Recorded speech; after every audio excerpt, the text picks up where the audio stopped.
Chapter 9. A Voice in the Dark. Papa Jufari bounded along the dark cobblestone path, holding her tight over his shoulders with little effort. For the first few minutes of their journey, she had raged against her captor, thrashing about like a wild animal, gnashing her teeth against his flesh, but he ignored her ineffectual punches and kicks as if he were made of stone and not flesh and blood. When at last she had stopped fighting, the memory of what had happened hit her, and it no longer mattered where they were. She was numb inside and out, her mind a fog as the image of the spear piercing her aunt's breast replayed over and over in her brain. She wanted to scream, to shout, and she had tried, but something about this place, wherever it was, muted sound, so she remained silent, turning the pain inward. After a time, Papa Jufari's bouncing gait, along with her exhaustion, sent her drifting in and out of consciousness, chasing the blissful escape of sleep, but for some reason, wouldn't come. She was almost unconscious when a voice called to her, whispering her name over and over again, snapping her fully awake. Her senses were suddenly alive and she lifted her head, shifting on her captor's shoulders to get a better view of what was out there. For a moment she felt a surge of hope, that somehow there was someone or something out there that was coming to help, but the longer she stared into the dark, hope faded.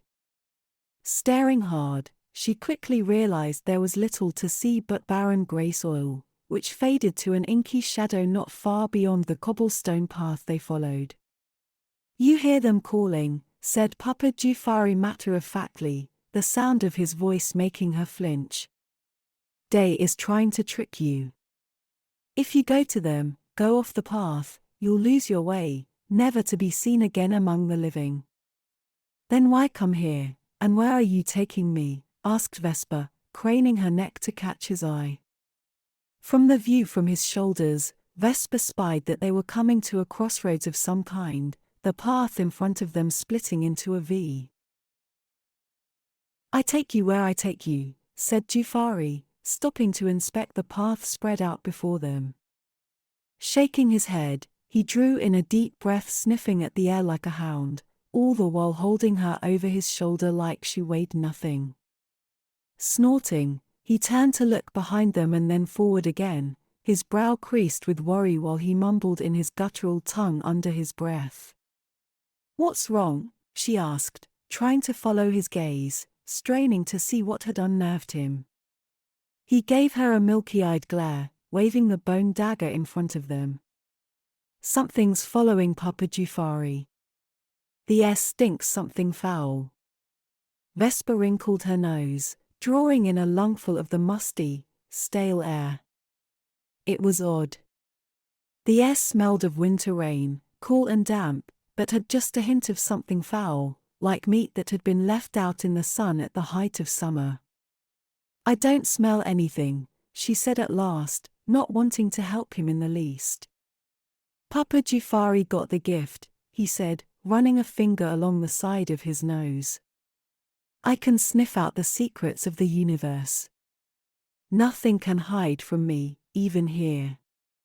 "And where exactly is here?" "I deserve some answers," demanded Vesper, raising her voice in anger, remembering that this man had killed her aunt and how many others. Papa Jufari dropped her like a bale of wheat, giggling to himself while he looked down his nose at her.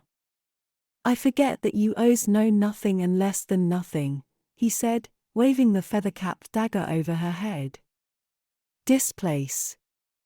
This be the place where the blind can see, and God cannot. This be the place in between, where the universe is all stitched together." Listening to his gibberish, Vesper couldn't help but roll her eyes. "I understand why my aunt didn't like you people. You talk in circles and you make no sense." "That may be so, but if the Sandaway are so foolish, why is the O's girl the prisoner, and not me?" No. Papa Jufari be the one making sense. And you and the O's be the fools." A booming crack of thunder echoed in the distance, accompanied by flashes of lightning that illuminated the barren landscape for a heartbeat. Vesper gasped, her blood running cold when she saw at last what darkness hid. Bounding to her feet, she immediately shuffled closer to Papa Jufari, her hatred for him forgotten. "Who are they?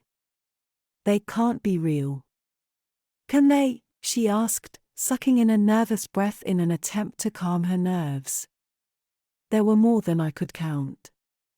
Papa Jufari pursed his lips, nodding slowly. "They are very real," he said, eyeing her as if she should know. "Souls of the forgotten and forsaken. They watch. They wait. For what, no one knows." Another flash of lightning brightened the sky once more, and she caught sight of them again. They were watching her with empty eyes that looked disturbingly similar to Papa Jufari's milky gaze, hundreds, thousands of listless souls, revenants standing and staring at them with a vacant hunger.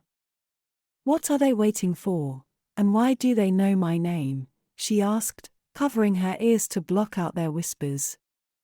"Like I said, no one knows," said Papa Jufari with a shrug, "but they have always been here, and they know the names of all who pass, calling them to damnation." She shuddered, wrapping her arms around herself at the thought of being trapped in this dismal place for all eternity, standing listlessly in the dark.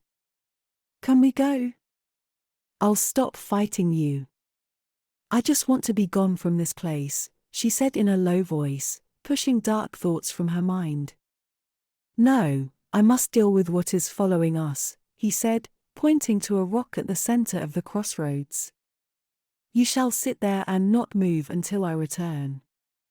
"You can't just leave me here," Vesper said, her breath catching in her throat as panic set in. "What happens if they come for me?"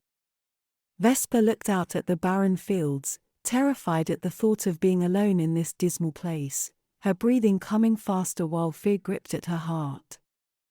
The last thing she wanted was to be sold off like an animal, but the idea of being trapped forever terrified her even more. "Papa Jufari will hide you from prying eyes, those of the living anyway," he said, passing the bone dagger over her head. "As for the dead, as long as you stay on the path, they cannot harm you." "What if you don't come back?" she said, plopping down on the hard, makeshift seat. "I am sure to return, but if I don't, well, that's your problem, not mine," he said with a cackle, his face twisting with amusement. Shaking in terror, Vesper pulled her knees in close, folding in on herself as she watched him run back the way they came, her gaze locked on the path long after he had vanished from view. With him gone it seemed darker, colder, and the whispers calling to her more frantic. Vesper knew she should run while she had the chance and find some way to make it back home. She imagined following the cobblestone path would be dangerous, but her alternative would be to wait for Jufari. If he ever came back, and even if he did, what would be her fate? To be sold off like cattle to some Roman, or worse, Jufari would keep her for himself, whatever that meant. Decided in that moment that she wouldn't be anyone's slave. That she would rather face fear and death going back the way they came even if it meant her life. Squaring her shoulders, she straightened her dress and stood, determined to make it home, or die trying. Setting off the way they came, it occurred to her that she would have to find a way to avoid Jufari, as the last thing she wanted was to be caught by him along the path and waste her opportunity. To survive she would have to risk leaving the road, and she was sure just going off a few feet while keeping sight of the road would be a reasonable risk. "Leaving the road would be foolish," whispered a voice from darkness, Vesper flinching at the sudden sound. "Jufari is many things, foolish even, but in this he is right. Stay on the path if you wish to avoid an eternity of damnation." "Who's there?" Vesper demanded, her heart beating like a drum as she turned in place, trying to look everywhere at once.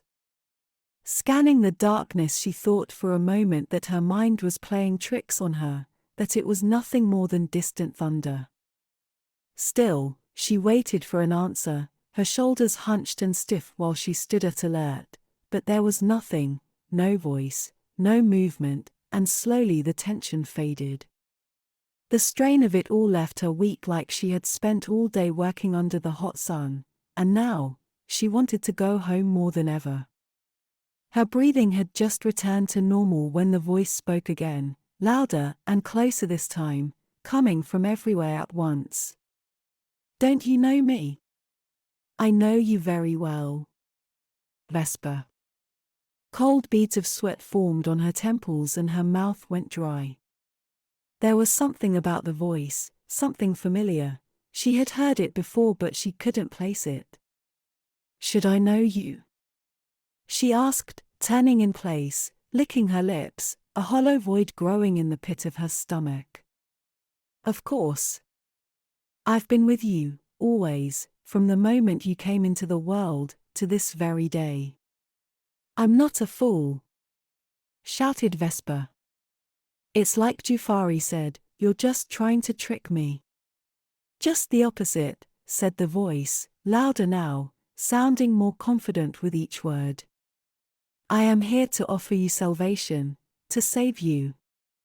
"Leave me be," she shouted. Grinding her teeth in frustration, she fought the urge to give up and walk into the darkness. She was tired of being powerless, of being trapped in this horrible place, made worse now that she was being taunted by something she couldn't see or even understand. Not knowing what else to do, she ran, gingerly moving down the path in the direction she last saw Jufari, hoping her legs would carry her far away from the voice. After the first few steps, she thought she had succeeded and it had gone, or at the least that she had imagined the whole thing. "Finding Jufari is not the answer," snapped the voice, its intensity stopping Vesper in her tracks. "Unless we kill him, he will do to you the terrible things men do to women, and when he tires of you, he will sell you to some Roman who will do the same, or worse. And it will go on from one master to another until you are used up, with nothing left to give. It's a terrible life, one that I can save you from." "How?" demanded Vesper, truly terrified now. The voice felt like it was thrumming through her bones, itching like ants crawling over her skin. "We can escape here together," said the voice. "I can help you. If you help me. The only thing I want is to go home." The voice paused, seeming to shift closer, like it was whispering a secret in her ear. "Then we want the same thing. I wish to be free of this place, just like you. I want to go home, to be with those I love. I want to see the sun rise, and to feel its heat on my face." Vesper shivered at the hunger of the voice, the intensity. "Papa Jufari said that this place is home to the Forsaken. Why should I help you? For all I know you're some vile spirit, something evil that needs to be kept hidden away from the world." The voice seemed to pull back, going from a whisper to an ear-piercing wail that made her flinch. "You dare speak to me this way? How can you be so ungrateful for all that I have done for you? I have known you all the days of your life. I carried you in my belly, endured the suffering of birthing you into this world. I nurtured you at my breast. The ace that marks your skin, the power you have to touch the world, it all comes from me." "That's impossible, you're dead," whispered Vesper, backing to the edge of the path, her mind reeling at the possibility. "Magda, my aunt. She told me you were dead, gone." "My sister was a fool," said the voice, no longer just a voice but a physical presence, washing over her like a stinking wind, its stinging heat blistering her skin. "She never understood the power we have. She never understood the game, and never understood what had to be done to win." Vesper's mind raced back to the dream she had on the first day she touched her power, to the memory of a woman sitting across from her taunting her to play a game that changed every time she looked away from the board. The girl had been as beautiful as her aunt had been intelligent. "Lilith," she muttered, hesitating, her voice little more than a croak. "Mother?" The wind stilled, and Vesper felt the voice moving close once again, circling her like a warm embrace, and when it spoke, it was full of joy and love. "Yes, my gift to the world, my evening star, my Vesper. At last we are together, at last we will be one."